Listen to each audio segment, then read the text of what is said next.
Now, Caitlin Clark's politics does not align with the politics of many of her own fans. We don't care. The drama surrounding Caitlin Clark and Nike has spiraled into something far bigger than a sneaker deal. It's now a full-blown corporate identity crisis, a marketing implosion, and a fan-led reckoning that's threatening to knock the swoosh right off Nike's chest. And at the center of it all is a young woman who came into the WNBA with nothing but a jump shot, a loyal following, and the kind of cultural momentum that doesn't come around more than once in a generation. But instead of riding that wave, Nike, yes, the same Nike that built its empire off recognizing greatness, somehow missed the biggest layup in women's basketball history. A viral video circulating online this week has pulled the curtain back on what insiders say is the most embarrassing fumble in Nike's modern history. And it didn't come from a TikTok kid looking for clout. It came from a former Nike executive, a 15-year veteran who helped build the brand's women's division and now, 3 years removed from the company, Caitlin Clark, a.k.a. White Jesus, a.k.a. Jesus Clark, a.k.a. Captain Clark, is done biting his tongue. His message: Nike is actively blowing it. You could hear the disappointment in his voice as he addressed his old employer like an old friend who'd lost their way. He wasn't ranting. He was pleading. "Maggie, we need to talk about Caitlin Clark," he began. "Because if you're not going to, someone has to." He showed the numbers. Nike's stock price has plummeted nearly 60% since 2021. Executive stock options are underwater. Meanwhile, the most culturally relevant athlete in America since Michael Jordan is staring them in the face, and they're acting like she's invisible. Caitlin Clark isn't just popular. She's a phenomenon. She moves the needle with more force than a wrecking ball. She leads the WNBA in every relevant metric: views, clicks, jerseys, ticket sales, and broadcast ratings. Her return to Iowa, her alma mater, was a homecoming so seismic that Gatorade, one of her sponsors, couldn't resist celebrating. They posted her photo with a warm, proud caption, "Welcome back to Iowa, Caitlin Clark." But one name was noticeably, deafeningly absent. Nike. No tweets. No retweets. No campaigns. No commercials. Not even a single Instagram story. While the entire sports world buzzed about Clark's return, Nike, the company that invented athlete branding, was silent. And that silence sparked a fire. Sneakerheads, sports fans, and corporate watchdogs started asking the same question. What in the world is Nike doing? Why is the most powerful brand in sports treating the most powerful rookie in the league like she's just another player? Where's the rollout? Where's the merchandise? Where's the shoe? Because let's be honest, Caitlin Clark should already have her own sneaker line. Again and again, Caitlin Clark is must-see TV. Caitlin Clark already is having and everyone knows it. Not just a shoe, but a movement, a brand, a cultural stamp that turns every gym floor into her runway. Instead, we got radio silence. And then rumors. Whispers began to circulate that the much-touted $28 million, 8-year Nike deal might not be as concrete as fans were led to believe. No commercials. No signature shoe.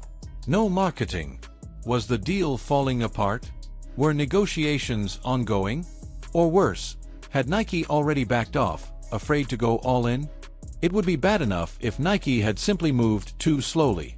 But then Adidas stepped in, and everything changed. Where Nike hesitated, Adidas pounced. They rolled out a full proposal, personalized branding, a signature line, custom colorways, and an entire department ready to make Clark their centerpiece. They didn't just offer a deal, they offered a legacy. While Nike was still stuck in PowerPoint meetings, Adidas was out in the field with flowers and blueprints. They made her feel seen, valued, central. It was the sneaker equivalent of a grand romantic gesture. And suddenly, the idea of Clark in Adidas didn't seem like a fantasy. It seemed like the inevitable future. Meanwhile, Nike was left trying to explain how they let this happen. They fumbled basic opportunities, like the return to Iowa game, a perfect moment to drop a teaser campaign, a hype video, or even just a supportive tweet. And fans noticed. Threads popped up. Hashtags trended. "Where's the Clark one?" people asked. "Why hasn't Nike dropped anything?" And the worst part? There was no good answer. Even worse, while Caitlin Clark kept showing up, kept balling out, and kept turning the WNBA into appointment television, Nike kept making baffling decisions. They promoted other players. They released promo images that looked more like reality TV cast photos than serious athlete spotlights. They prioritized aesthetics over substance.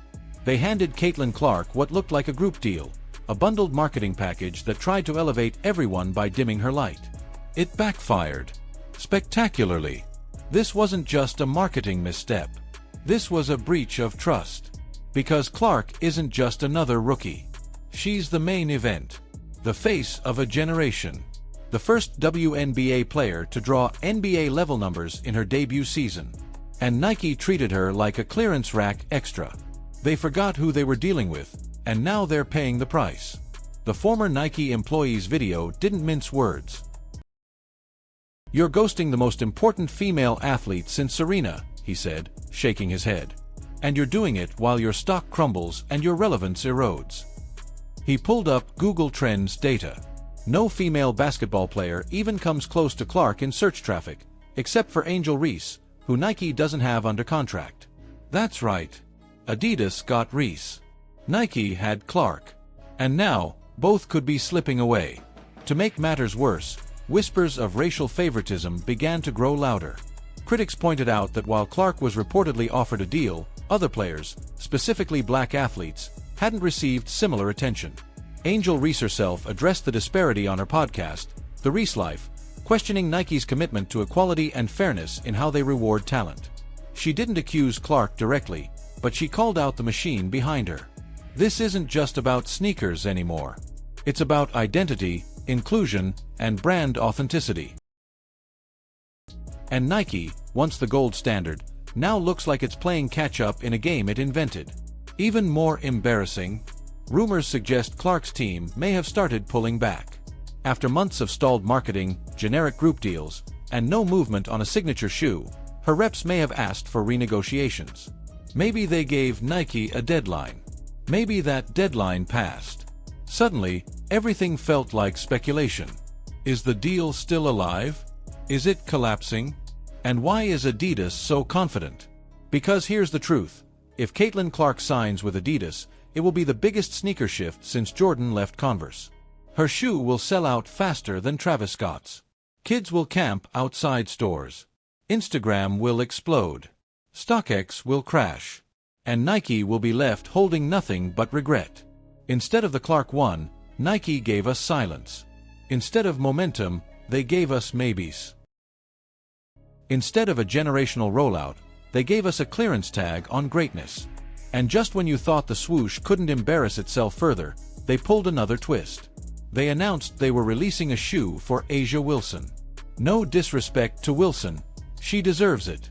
But the timing, it felt like a scramble. A move made under pressure. A PR band-aid slapped on a bullet wound. Nike's entire public image this week has been a masterclass in self-sabotage. First, a Super Bowl ad celebrating women's sports without even mentioning Clark by name. Then, a hurried voiceover edit to include her after fans erupted. Finally, a coach's endorsement deal that felt more like damage control than celebration. This is not how empires are run. This is how empires fall. Caitlin Clark didn't need Nike to become a household name. She did that on her own. With logo threes. With buzzer beaters. With grace, grit, and game. She filled arenas before she had a pro contract. She broke records before she had a sneaker. She made the WNBA matter in ways it never had before.